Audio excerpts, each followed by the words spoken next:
Le prof interdit les toilettes pendant les cours. Du coup le gamin se retient pendant 2 heures entières. Sauf qu'en faisant ses besoins il voit du rouge dans la cuvette. La honte s'abat sur lui d'un coup. Il se couvre en vitesse et quitte les toilettes. Une fois rentré chez lui, il se rue sur internet pour chercher ce que ça peut être. Et là le diagnostic tombe: cancer de la vessie. À son âge il peut pas encaisser ça. Il s'effondre sur son lit complètement sonné, la tête dans le vide. Au dîner, le père remarque que quelque chose cloche.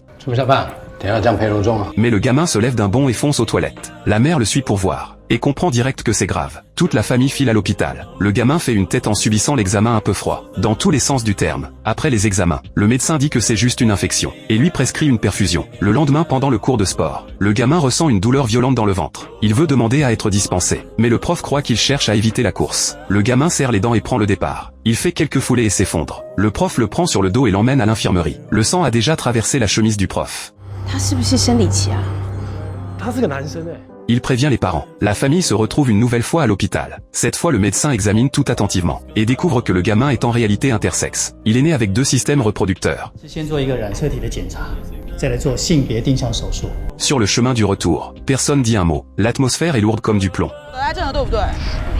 Le gamin touche le fond. Les parents voient qu'il est dans tous ses états. Ils essaient de le rassurer en lui disant que c'est juste une infection. Une petite opération et c'est réglé. Quelques jours après, le gamin est allongé dans son lit d'hôpital. Il pense que c'est une intervention banale. Sauf que le médecin débarque avec toute une équipe. Il baisse le pantalon du gamin, malgré les protestations de ses parents, et procède à des observations et des photos. Cet examen préopératoire complètement anormal lui met la puce à l'oreille sur sa vraie condition.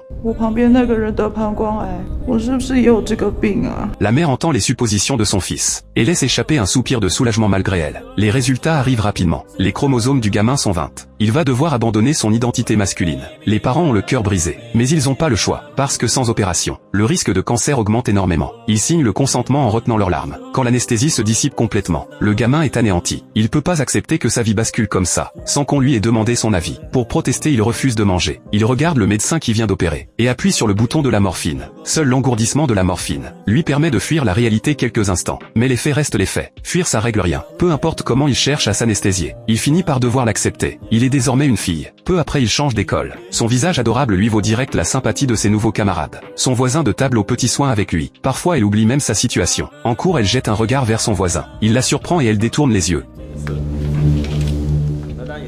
Elle se lève d'un bond, sans se soucier du prof qui est en train de parler, et sort de la classe en catastrophe. Dans les toilettes elle gère la situation à la va-vite. Elle couvre sa jupe tachée de sang avec sa veste de sport, se lave les mains soigneusement, et retourne en classe sur la pointe des pieds. Arrivée à la porte elle voit son voisin de table, en train d'essuyer discrètement la tache de sang sur sa chaise. Et là elle kiffe encore plus ce garçon trop bienveillant.